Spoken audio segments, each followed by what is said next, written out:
Title: GOP Showdown. Nikki Haley slaps at Trump and DeSantis over the Ukraine conundrum.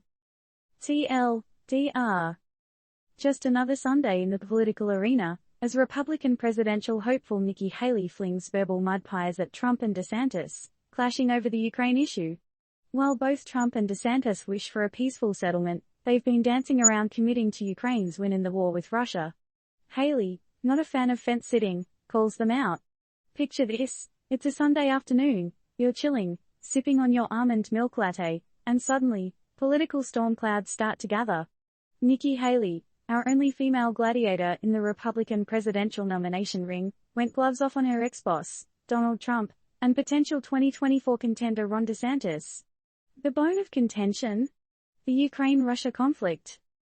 Trump, a crowd favorite for the nomination, said during recent town hall events that he's all for ending the war but is stuck in the negotiation gray area.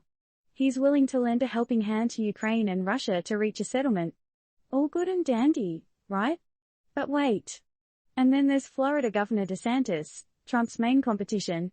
He's also on the peace train, hoping the conflict will conclude before the next presidential inauguration in January 2025.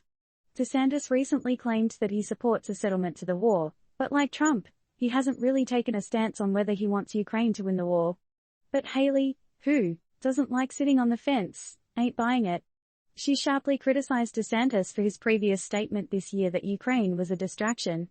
Well, that escalated quickly. This tussle of words brings to light the crucial question: should the US and its politicians explicitly support Ukraine's victory in this conflict? And how will this affect the 2024 presidential race?